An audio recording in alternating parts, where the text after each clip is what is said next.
Sarah Martinez had been dreading this flight for weeks, not because of any fear of flying, but because it meant returning to Miami, where memories of her father's mysterious death 3 years ago still haunted every street corner and familiar landmark. But as she settled into seat 7C on the red-eye flight from Denver, she felt a strange sense of relief wash over her, knowing that in just 5 hours, she would finally have the answers she had been searching for ever since she discovered the hidden safety deposit box key among her father's belongings last month.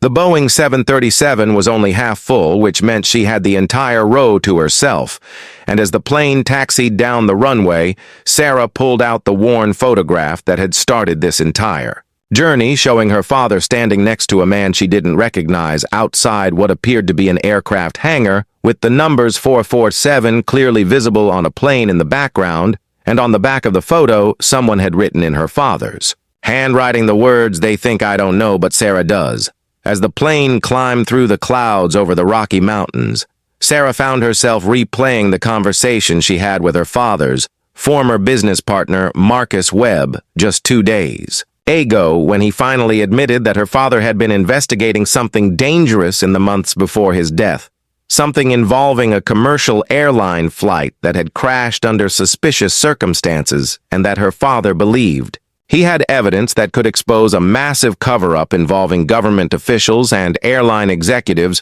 who would kill to keep their secrets buried.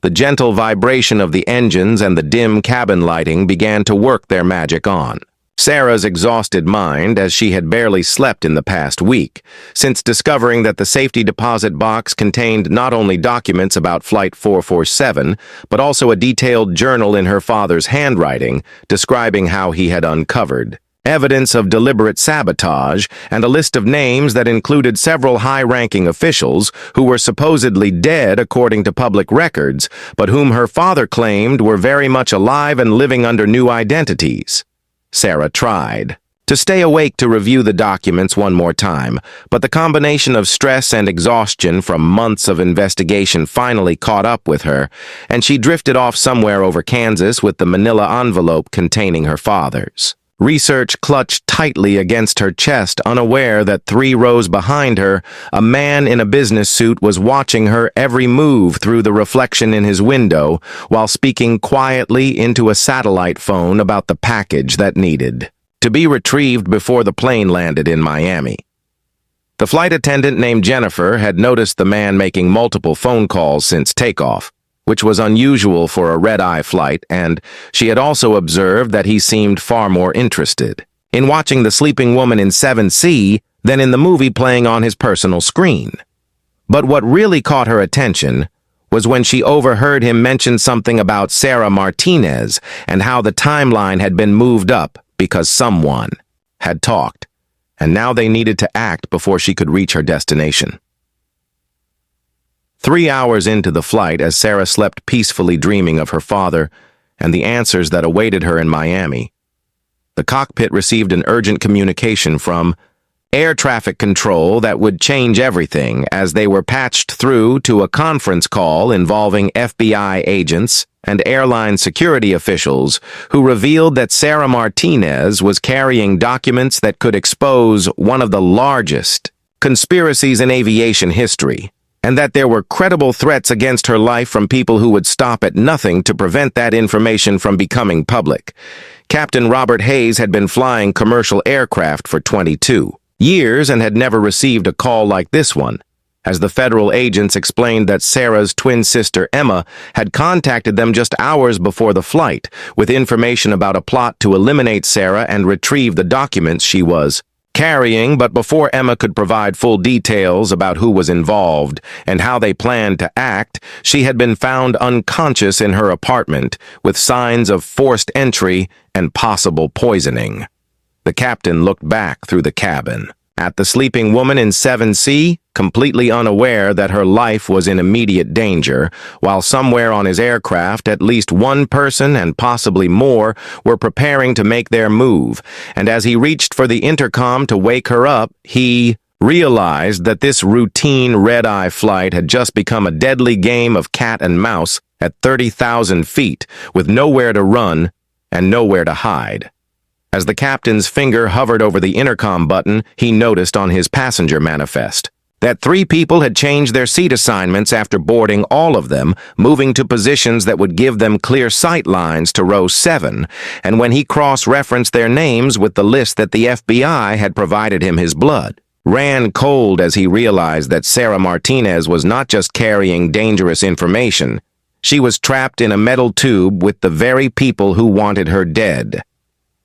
The urgency in the air traffic controller's voice crackled through his headset as they informed him that Emma's condition had worsened and that she had managed to whisper one final warning before losing consciousness again, telling the agents that her sister had no idea she was walking into a trap and that the people hunting her had been planning this for months, waiting for the perfect opportunity to strike when she would be isolated and vulnerable with no way to escape. Captain Hayes knew he had to act quickly, but he also knew that making the wrong move could trigger whatever plan was already in motion.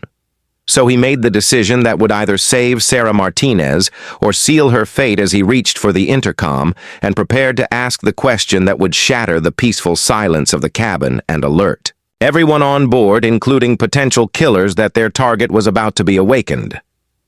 The intercom crackled to life with the captain's voice cutting through the quiet hum of the engines as he asked if there was a doctor on board, which was standard protocol. But then came the words that would change everything as he specifically requested that passenger Sarah Martinez identify herself to the flight crew immediately. And in that moment, Sarah jolted awake to find herself at the center of a nightmare she never saw coming.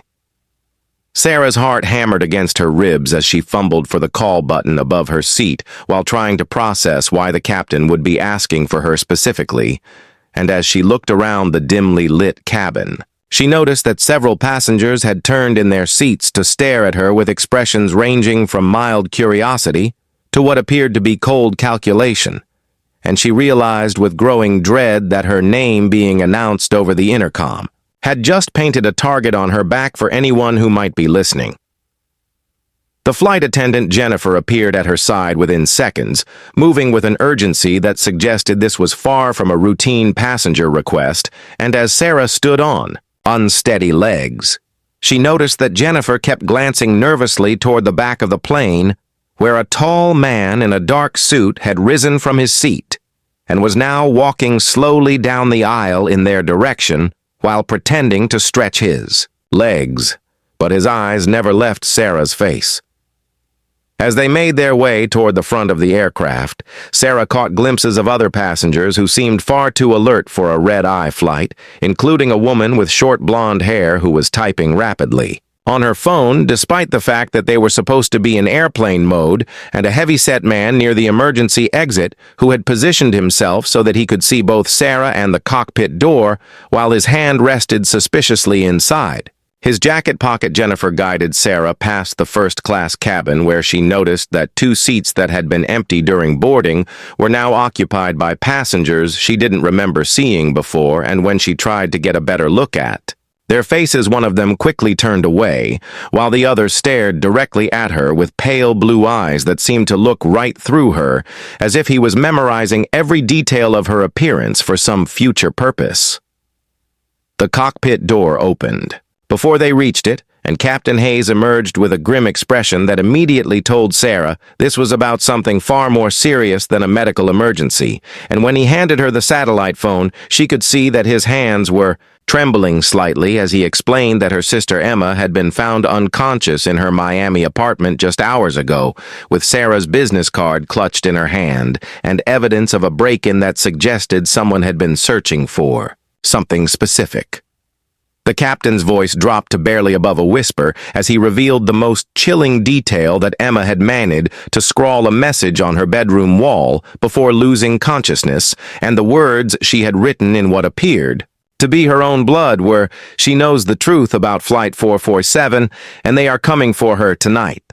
But what made Sarah's blood turn to ice was when Captain Hayes added that according to the FBI agents who had found Emma, the apartment had been ransacked, and someone had clearly been looking for documents or evidence related to that specific flight number. Sarah's mind raced back to the manila envelope she had been clutching when she fell asleep. and she instinctively looked back toward her seat where she could see that her carry-on bag was exactly where she had left it. But now she noticed that the man in the business suit was standing just 2 rows away from her seat and appeared to be having an intense conversation on his phone while keeping his eyes fixed on her belongings. The satellite phone crackled to life in Sarah's hand, and she heard a weak voice that she immediately recognized as Emma, even though it sounded nothing like her usually. Vibrant twin sister, and Emma's first words sent a chill down Sarah's spine as she whispered that she had been drugged and that the people who attacked her had been asking about the documents their father had hidden, and specifically about what. Sarah knew about the passengers who were supposed to die on Flight 447, but somehow survived. Emma's voice grew more urgent, despite her obvious weakness, as she explained that she had been investigating their father's death independently and had discovered that Flight 447 had been deliberately sabotaged 3 years ago, killing 127 people, but that several passengers who were supposed to be on that flight had mysteriously changed their travel plans at the last minute, and those same people were now living under assumed identities while working for a shadow organization that eliminated anyone who got too close to the truth. The phone connection began to fade in and out, but Sarah could still hear Emma trying to warn her that someone on her current flight was not who they appeared to be, and that the attack on her apartment had been timed specifically to coincide with Sarah's departure from Denver because they knew she was carrying their father's research, and they planned to retrieve it before she could reach Miami, where she had an appointment with a journalist who specialized in exposing government conspiracies. Captain Hayes took the phone back and spoke briefly with someone on the other end before turning to Sarah with an expression that mixed professional concern with genuine fear, as he explained that the FBI had requested that he implement emergency security protocols, and that under no circumstances should she return to her seat alone because they had reason to believe that at least one person on the aircraft posed a direct threat to her safety. Jennifer, the flight attendant, stepped closer, and in a voice so quiet that Sarah had to strain to hear her, she revealed that 3 passengers had approached her during the flight, asking detailed questions about the woman in seat 7C, including what she was carrying and whether she had spoken to anyone during boarding, and when Jennifer had refused to provide information, one of them had offered her a substantial amount of cash for what he called a simple favor. The captain's radio crackled with an urgent message from air traffic control, and Sarah watched his face grow even more grave as he listened to whatever information was being transmitted. And when he finished the conversation, he turned to her with the kind of expression that people wear when they are about to deliver news that will change everything. And he said that they were diverting the flight to the nearest airport because Emma had regained consciousness long enough to provide one final piece of information that made Sarah's situation even more dangerous. The lights in the first-class cabin suddenly dimmed, and Sarah heard the unmistakable sound of someone moving quickly through the main cabin behind them. And when she turned to look, she saw that the man in the business suit was no longer at his seat, and neither was the blonde woman who had been typing on her phone, and Captain Hayes immediately reached for his radio, while Jennifer grabbed Sarah's arm and pulled her toward a small crew area behind the cockpit as the sound of footsteps grew closer and a voice called out, asking if everything was all right up front. Captain Hayes quickly ushered Sarah into the small crew compartment behind the cockpit, while Jennifer positioned herself strategically in the galley to monitor anyone approaching from the main cabin, and through the thin walls, Sarah could hear the man with the business suit asking other passengers if they had seen where the woman from 7C had gone, while claiming he thought he recognized her from somewhere and needed to speak with her about an urgent family matter.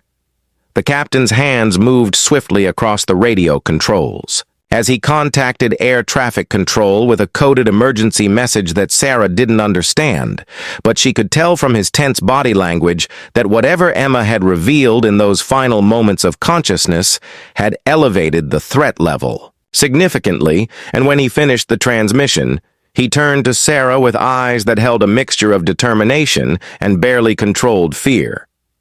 Jennifer's voice came through the intercom system with an announcement that due to unexpected weather, conditions they would be making an unscheduled landing in Kansas City, and that all passengers should return to their seats and prepare for descent.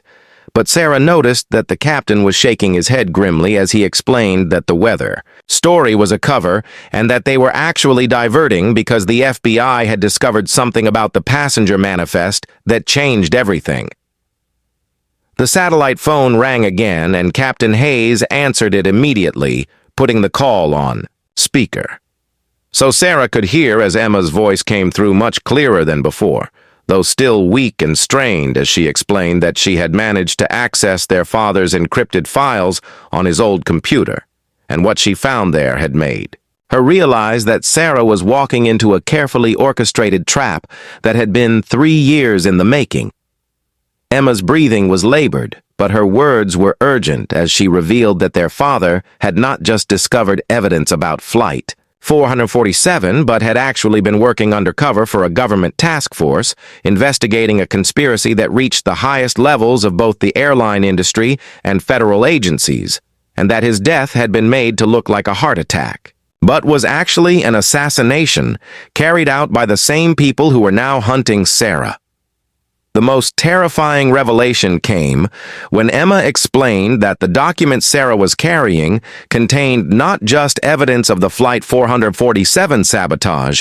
but also detailed information about a network of operatives who had infiltrated commercial airlines and were using passenger flights to eliminate targets while making their deaths appear to be accidents, and that Sarah's father had identified at least 12 such incidents over the past 5 years, including several high-profile politicians and whistleblowers who had died in plane crashes. Sarah felt the blood drain from her face as Emma continued explaining that the reason she had been attacked was because she had discovered that someone had been monitoring Sarah's communications and knew about her plans to meet with investigative journalist David Chen in Miami, who had been working on exposing this same conspiracy from a different angle, and that the timing of Sarah's flight had been deliberately manipulated to put her in a vulnerable position. Captain Hayes interrupted the call to inform them that he had just received word from air traffic control that there was a problem with their diversion to Kansas City, because the airport had suddenly been closed due to what officials were calling a security incident, but which he suspected was actually an attempt to force them to continue to Miami, where additional operatives would be waiting, and that they were now being directed to an alternate airport in St. Louis. The intercom crackled again, but this time it wasn't Jennifer's voice that came through the speakers, and Sarah's heart nearly stopped as she heard the man in the business suit speaking directly to the passengers, explaining that there had been a misunderstanding and that he was actually a federal air marshal who needed to speak with Sarah Martinez about a matter of national security, and that she should return to the main cabin immediately for her own safety.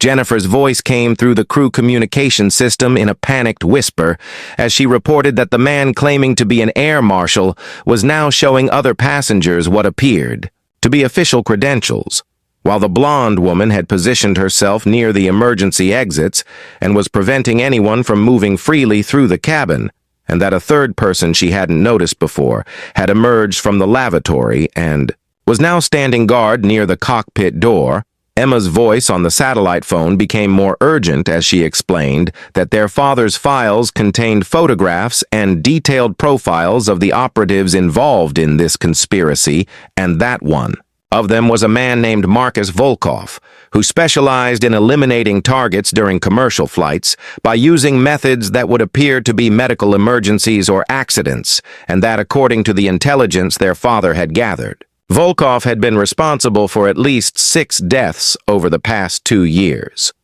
The captain's face went white as he pulled out his passenger manifest and quickly scanned the names while Emma continued describing Volkov as a tall man in his 40s, with pale blue eyes who often traveled under false identities and had a distinctive scar on his left hand from a previous operation that had gone wrong, and Sarah immediately thought of the passenger in first class who had stared at her with those same pale blue eyes.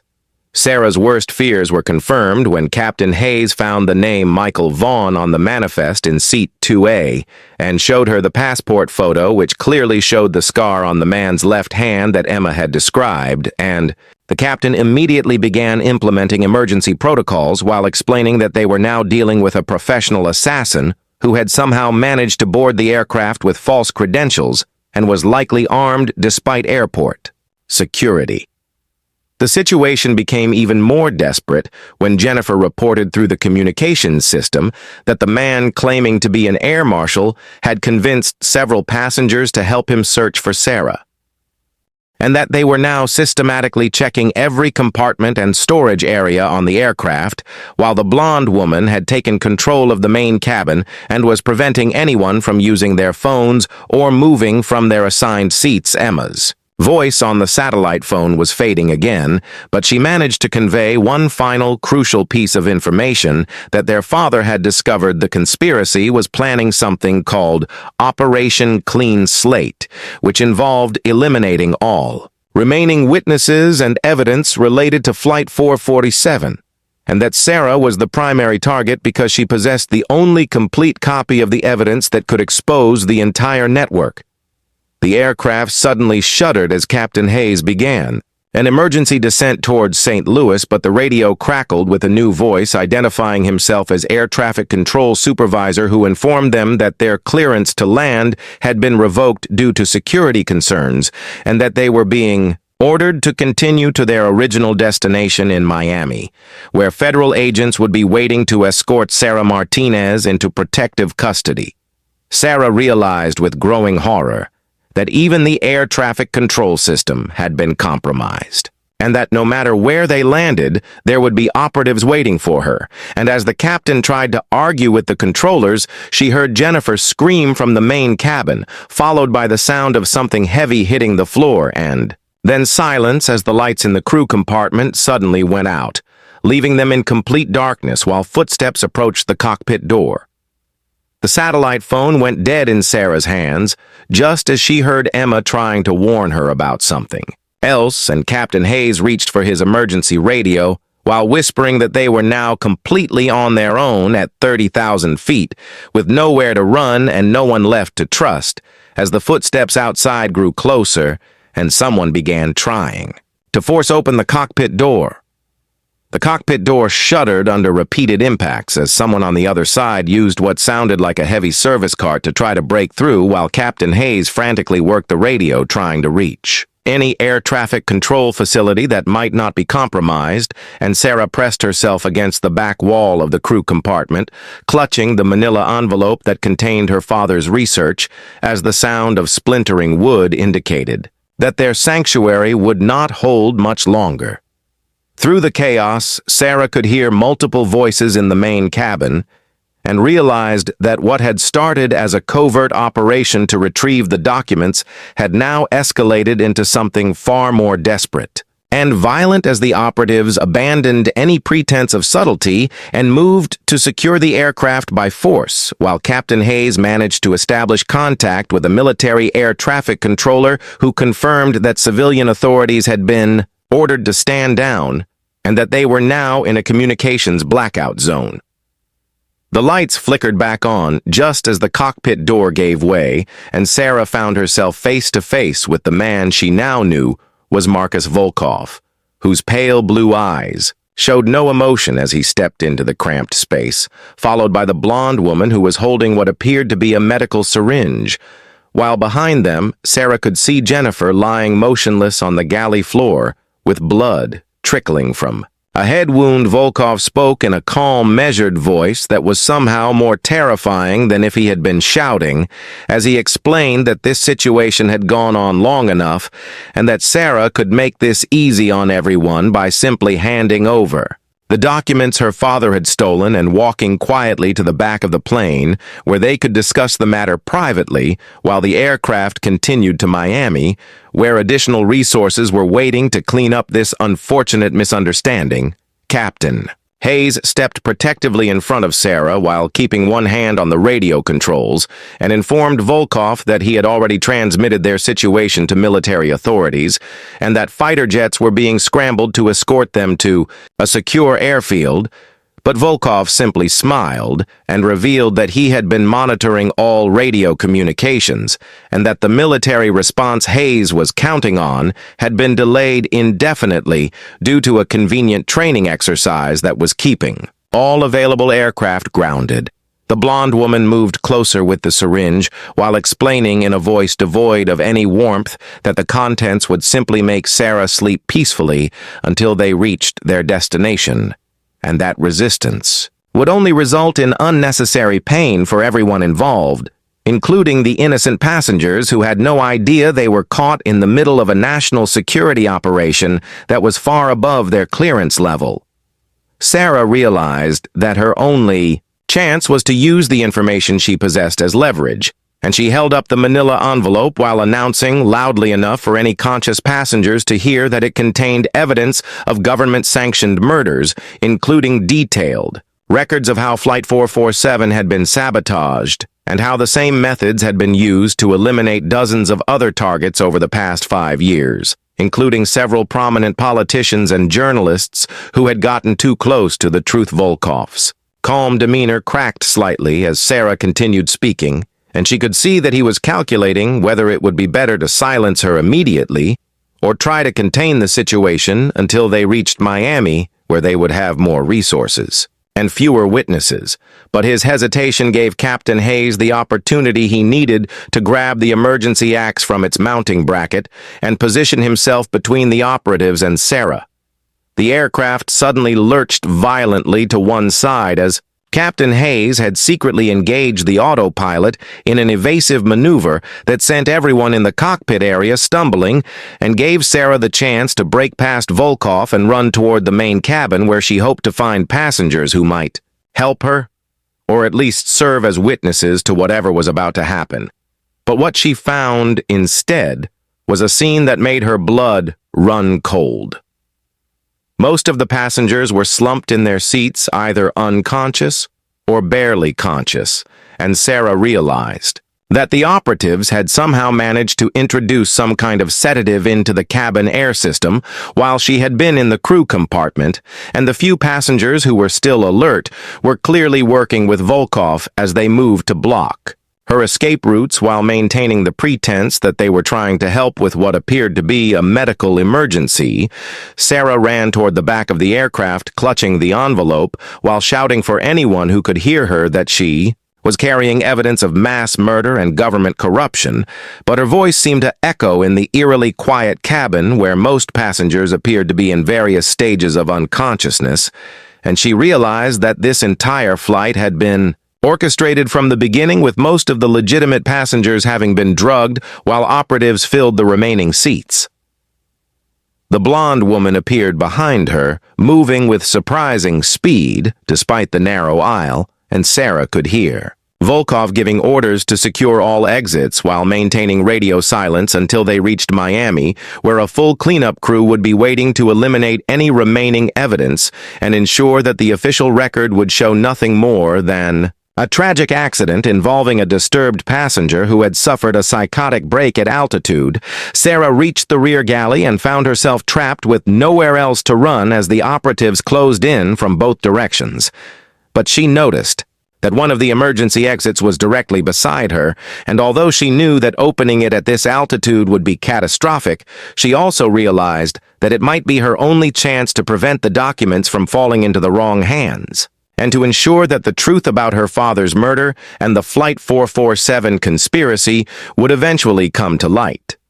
The aircraft shuddered again as Captain Hayes continued his evasive maneuvers while trying to establish contact with any authority. That might be able to help, but Sarah could hear through the intercom that he was being ordered by multiple air traffic control facilities to level off and proceed directly to Miami, where federal agents were waiting to take custody of a dangerous passenger who had threatened the safety of the flight. Volkov reached the rear galley with the syringe in his hand, while explaining that Sarah had caused enough trouble and that it was time to end this charade. But as he moved toward her, Sarah made a desperate decision and pulled the emergency exit handle, knowing that the explosive decompression would create chaos and might give her one final chance to hide the documents somewhere they could be found later by investigators who were not part of the conspiracy.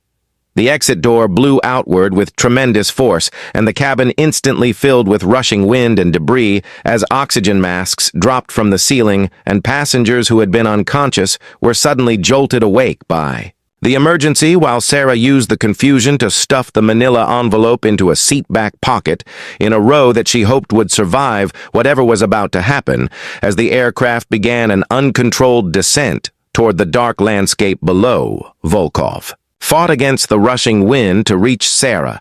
but the decompression had triggered automatic safety systems that sealed off sections of the aircraft, and as the plane continued to lose altitude, Sarah could see lights on the ground growing larger, and realized that Captain Hayes was attempting an emergency landing while she pressed herself against the bulkhead and prayed that someone would eventually find the evidence.